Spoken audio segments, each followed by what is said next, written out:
Today we're going to talk about how to score a perfect resume and stand out during the interviewing process.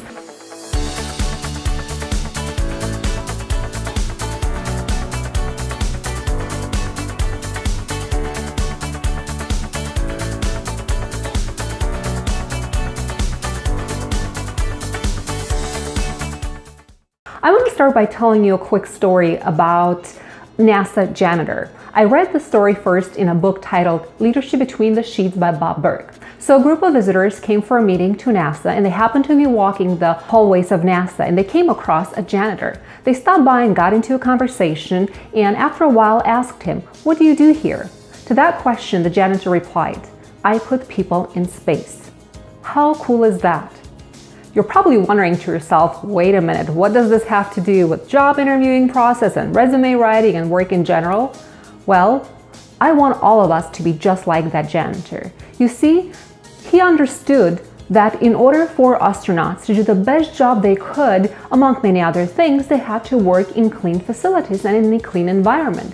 So this janitor understood how a small part of what he does fits into a much bigger mission of NASA sending people into space. So never say, "I'm just a designer" or "I'm just a programmer." The heart of the matter is that you need to understand and communicate to your potential employers, to your bosses, and to your peers how the work that you do fits within a bigger picture organization's mission.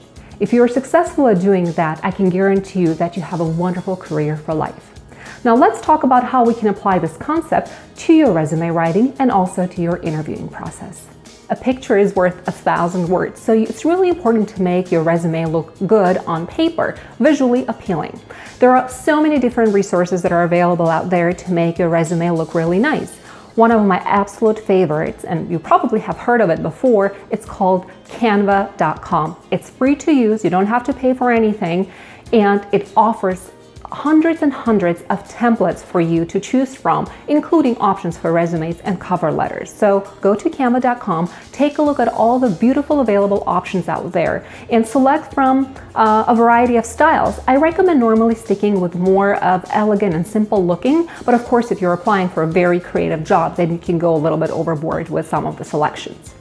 Now when it comes to cover letters, most companies still want you to submit a cover letter, and we definitely want you to go through the process of filling out the application, and most companies are using a software for that these days. But one thing that most applicants never do, in fact I would say maybe 99% of the applicants have never thought of, is submitting a video cover letter. Video cover letters can be very powerful. You can make them only literally 20 to 30 seconds long, but it will leave a lasting impression on the person that will be reviewing your resume. Did you know that an average recruiter spends about 6 seconds looking at a resume, and in 6 seconds they make a decision whether you're an applicant that's good for the job or not?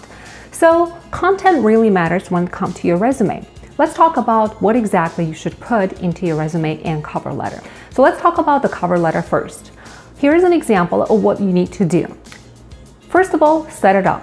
Set and select a natural background with plenty of natural light. Use your phone to record. Place the phone either on a tripod or in a stack of books so that the camera captures your shoulders and your head. You can also use a software that I really like. It's called useloom.com, and it's actually available on desktop. It helps you record your video. You can share it right away with anyone you'd like, or you can also download it to your desktop as an original file. And here's a sample script that I recommend following.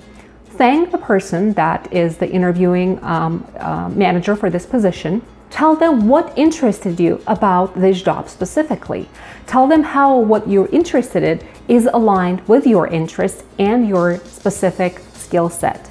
Then thank them for the opportunity and ask them for a chance to meet and discuss this job posting further.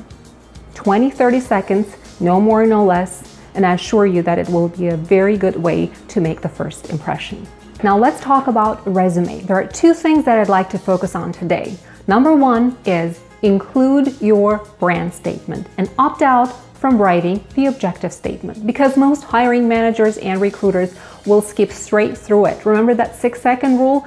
People do not focus on that, and quite frankly takes a really important real estate on your resume. So skip straight through it and go to your brand statement or a section called My Why. In My Why section, in 1 or 2 sentences, you need to describe why you're passionate about the job you're applying for. And in approximately 3 to 5 sentences, explain what you're great at, most interested in, and how you can provide value to an employer. For example, my brand statement for my marketing consultancy firm reads, I help marketing companies turn their marketing dollars into business outcomes that they care about. For this particular program, my brand statement reads, I help graduating students successfully transition from their last year in college to their first year on the job. I do so by providing them with necessary tools, content, and inspiration to keep going. So as you can see, in both cases, I focus on a problem. Most companies don't like spending dollars on marketing because they don't see outcomes, so I help them see the outcomes that they care about. And in this instance, 90% of college graduates feel that they're unprepared to go to work right after college. So I'm helping them transition smoothly. Now let's focus on number 2. My second advice is focus on accomplishments and not tasks. If you want to stand out with your resume, focus on outcomes versus process. You can always elaborate on the process during the interview as you should, but what's important in those 6 seconds that a recruiter is reading your resume is to make sure that they find you're qualified because of the results you have produced. And by the way, even as college students, you already have a wealth of experience. I hear way too often how college students tell me that they don't have experience. It's all about how you package it. If you have worked on school projects, been part of a school club, professional organization, professional association, internships, chances are you have produced work you can be proud of. Use this as a way to illustrate a skill set that is important to the job you're applying for. For example, if you have produced a marketing conference for your PR club at school, list your accomplishments in order of importance. Things like how many people attended the conference, what was the feedback you have received, what were the satisfaction scores once you set out the survey? What was the actual feedback? Include some quotes that people listed in there. And then of course list some other things like what did you do to get the word out about the conference? How many impressions did you generate? How many people engaged with your posts online? Things like that make a big difference versus just listing the tasks that you have actually completed. So 2 things, include your why, your brand statement, and focus on results versus tasks.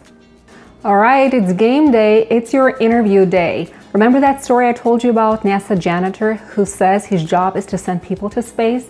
Well, I want you to be that janitor. In addition to illustrating your skill set, I also want you to be just like that janitor by showing them how you will care not just about your own job and tasks, but about a bigger picture, how the work that you will do will fit the whole puzzle and help the organization move towards achieving its goals.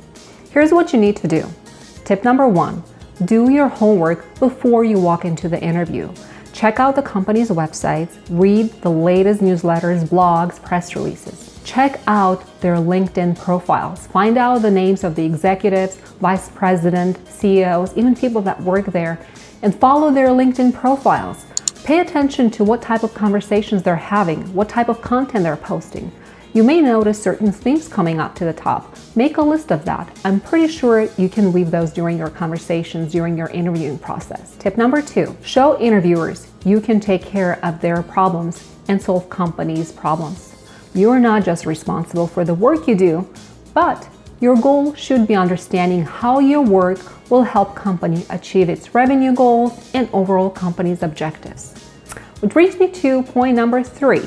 Ask them questions. Don't be afraid to ask questions. You're interviewing them as much as they're interviewing you. So find out what type of goals they have for the next 2 to 3 years and what type of challenges they're experiencing now. Then think about your own skill set, your experience that you've had at your internships, at your school projects, or some jobs that you held, and think about how you can help solve some of the problems that you have. This will set you apart for every other candidate if you think not just about your job responsibilities, but how your job fits a bigger picture.